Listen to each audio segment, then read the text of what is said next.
Next question.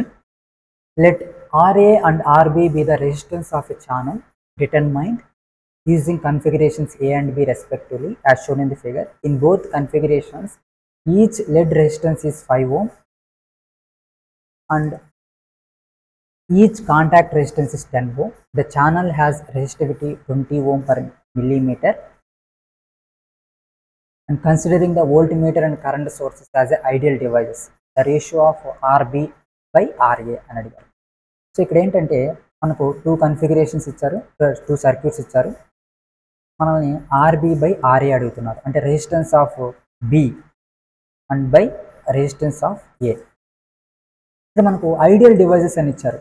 So ideal devices conditions ఏంటి? Current సోర్స్కి voltage మీటర్కి internal resistance అనేది ఇన్ఫైనెట్గా ఉంటుంది. So internal resistance అనేది ఇన్ఫైనెట్గా ఉంటుంది. సో మనకు తెలిసినటువంటి నార్మల్ ఈక్వేషన్ ఏంటి?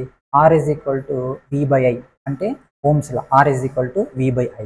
So RA is equal to VA by I, RB is equal to VB by I. ఇవి మనకు తెలిసిన స్టాండర్డ్ నార్మల్ అన్నమాట. ఇక్కడ మనకి ఏమడిగారంటే ఇచ్చారంటే లెడ్ యొక్క రెసిస్టెన్స్ అనేది 5 ఓమ్ ఇచ్చారు, తర్వాత కాంటాక్ట్కి కూడా 10 ఓమ్ ఇచ్చారు, తర్వాత ఈ డిస్టెన్స్కి ఈ రాడ్ ఉంది కదా, ఈ డిస్టెన్స్ 5 మిల్లీమీటర్ ఉంది కదా, దీని రెసిస్టెన్స్ ఇవ్వలేదు. సో ఇప్పుడు మనం దీని రెసిస్టెన్స్ కనుక్కుంటాం అన్నమాట. అది ఎలా కనుక్కుంటామంటే మనకి ఏమి ఇచ్చారంటే రెసిస్టివిటీ ఇచ్చారు. Resistivity is equal to 20 ohm by mm మిల్లీమీటర్ని ఇచ్చారు. సో ఇప్పుడు resistance R is equal to length into resistivity by area అనమాట ఫార్ములా. సో ఇప్పుడు లెంత్ వచ్చేసి 5 ఓమ్ 5 మిల్లీమీటర్ అండ్ రెసిస్టివిటీ వచ్చి 20 ఓమ్ బై ఏరియా వచ్చి mm millimetre. So millimetre cancel, మనకు వచ్చింది L into rho. So that is 5 into 20 100. So resistance of that rod ఇక్కడ ఉన్నటువంటి length ఉంది కదా, సో ఇది వచ్చి 100, ఇది 100, ఇది 100, ఇదన్నమాట. ఇప్పుడు మనకు తర్వాత నెక్స్ట్ ఇన్ఫర్మేషన్ ఏంటంటే ఇక్కడ కరెంటు ఇలా మూవ్ అవుతుంది అన్నమాట. ఇక్కడ మూవ్ అయిన తర్వాత ఇలా వస్తుంది. ఇప్పుడు ఇక్కడ వచ్చినటువంటి I కరెంట్ ఇలా IBగా డివైడ్ అవుతుంది. IA డివైడ్ అయినది ఇక్కడ ఇన్ఫైనైట్ రెసిస్టెన్స్ కాబట్టి ఇక్కడ కరెంట్ ఉంది కాబట్టి ఇది 0 అయిపోతుంది. మనకు ఓన్లీ IB మాత్రమే ట్రాన్స్ఫర్ అవుతుంది అన్నమాట. అప్పుడు మనం IA ఈక్వల్ టు 0 తీసుకుంటాం. I is equal to IA plus IB. So I is equal to IB అవుతుంది. సో ఇప్పుడు మనకు VA is equal to RAI. RA ఎంత? 100 ఓమ్. ఎందుకు? ఇక్కడ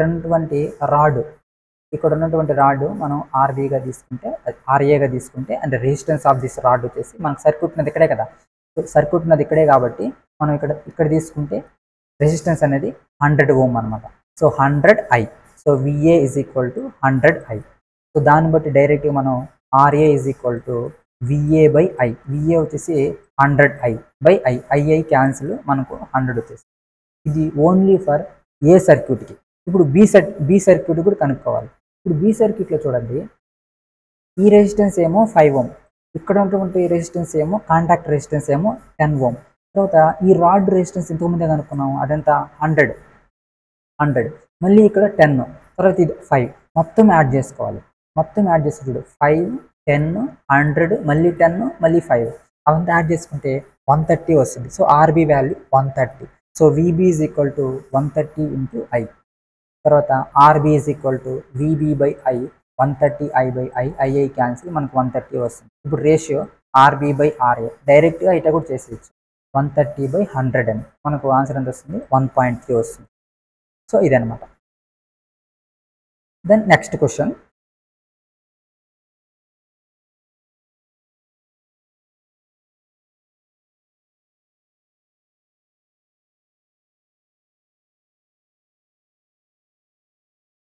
నెక్స్ట్ క్వశ్చన్ వచ్చేసి the internal energy of a system U ఇచ్చారు, relation of G of N కనుక్కోమంటున్నారు. G of N ఇక్కడ ఈ క్వశ్చన్కి నార్మల్గా అయితే డెరివేషన్ చేయాలి. మనం అంత డెరివేషన్ చేయకుండా ఓన్లీ ప్రపోర్షనాలిటీస్ మీద ఈ లెక్కనే చేద్దాం, ఈ క్వశ్చన్ చేద్దాం. ఇక్కడ చూడండి, సాలిడ్ స్టేట్ ఫిజిక్స్లో ఈ ప్రపోర్షనాలిటీస్ అనేది చాలా ఇంపార్టెంట్. ఇవి వస్తూ ఉంటాయి. సో ఈ బాక్స్ని కానీ నేర్చుకుంటే మనకు ఈజీగా ఉంటుంది. ఇక్కడ చూడండి, D dimensional and power of K is S. So D dimensional డీని డైమెన్షనల్గా తీసుకున్నాం, S వచ్చేసి power of K. For example చూడండి, E is equal to h² K² by 2m. Power of K ఎంత? 2. సో S వాల్యూ వచ్చేసి 2 అనమాట. ఆ విధంగా మనం ఎనర్జీలో ఉన్నటువంటి కేని తీసుకుంటాం. పవర్ ఆఫ్ కే ఎస్ అనగా తీసుకుంటాం అనమాట. సో ఇవన్నీ రిలేషన్స్. జీ ఆఫ్ ఈ ప్రపోర్షనల్ టు ఈకి, తర్వాత ఈఎఫ్ ఫెర్మి ఎనర్జీకి ఎన్కి రిలేషను, తర్వాత ఇంటర్నల్ ఎనర్జీ యూకి ఈఎఫ్కి ఎనర్జీను రిలేషను, తర్వాత యూకి ఈకి రిలేషను, యూకి టెంపరేచర్కి, తర్వాత సివికి టీకి అంటే స్పెసిఫిక్ హీట్ ఉంది కదా వాల్యూమ్, దానికి స్పెసిఫిక్ హీట్ ఆఫ్ వాల్యూమ్కి, తర్వాత ఇంటర్నల్ ఎనర్జీకి వాల్యూమ్కి రిలేషన్. ఇప్పుడు మనకు ఇంటర్నల్ ఎనర్జీ ప్రపోర్షనల్ టు క్వశ్చన్లో మాకు చూడండి internal energy proportional to V⁻⁻2/3 ఇచ్చారు. సో దాన్ని ఇదిగాన తీసుకున్నట్లయితే ఎస్ వాల్యూ ఎంత ఉంటుంది 2, తర్వాత డి వాల్యూ ఎంత ఉంటుంది 3. సో మనకు అర్థమైపోతుంది. ఇప్పుడు నేను ఇక్కడ ఉన్నటువంటి దీన్ని తీసుకున్నాను. U is equal to proportional to E⁻D/S+1. తర్వాత ఈ వాల్యూ ఈఎఫ్ ఎనర్జీయే కదా, ఫెర్మి ఎనర్జీ అనే ఇక్కడ ఎనర్జీ కాబట్టి ఎనర్జీ ప్రపోర్షనల్ టు ఇక్కడ ఎన్, దాన్ని రాసుకున్నాను, దాన్ని సబ్స్టిట్యూట్ చేసుకున్నాను. అప్పుడు నాకు టోటల్గా ఎన్ పవర్ ఎంత వచ్చింది D+S/D వచ్చింది. సబ్స్టిట్యూట్ చేసుకుంటే 5/3 వచ్చింది. ఇది ఇంటర్నల్ ఎనర్జీ ప్రపోర్షనల్ టు ఎన్. మన క్వశ్చన్లో internal energy proportional to GN కూడా ఉంది. సో అది జిఎన్ కూడా ప్రపోర్షనలే అవుతుంది. సో డైరెక్ట్గా G N proportional to N power 5/3. So అది ఆప్షన్, అంటే ఫస్ట్ ఆప్షన్ కరెక్ట్ అనమాట. సో ఇలా జస్ట్ ప్రపోర్షనల్ ట్రిక్ లాంటిది అనమాట ఇది. సో ఇవి మ్యాక్సిమం కరెక్ట్.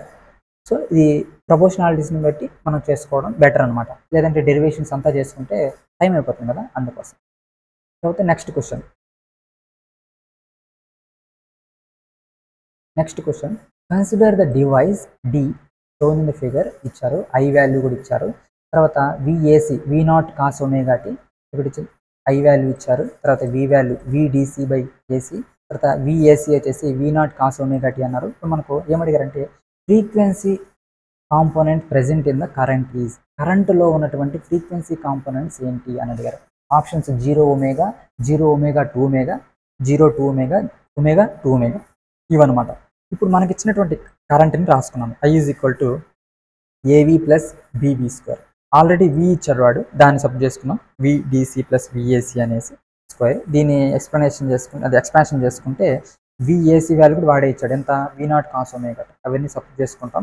ఇప్పుడు ఇక్కడ మనకు V0² cos² ωt వచ్చింది.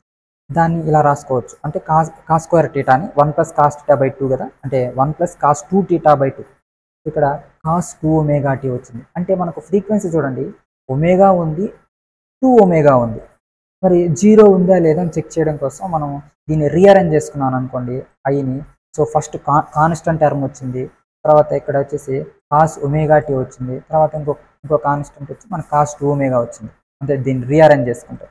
సో ఇది వచ్చేసి first cos0t, first term cos function of cos0t. cos0t ఎంత 1, cos0 అంటే 1 కదా. సో cos0t అంటే ఫ్రీక్వెన్సీ 0 ఉంది, ప్లస్ cos ωt ఒమేగా ఉంది, తర్వాత cos2ωt సో 2ω ఉంది. సో 3 ఉన్నాయి, ఫ్రీక్వెన్సీ 0, ω, 2ω. సో ఇక్కడ ఇచ్చింది జస్ట్ అవి సబ్స్టిట్యూట్ చేసి ఎక్స్పాన్షన్ చేసుకుంటే మనకే అర్థమైపోతుంది.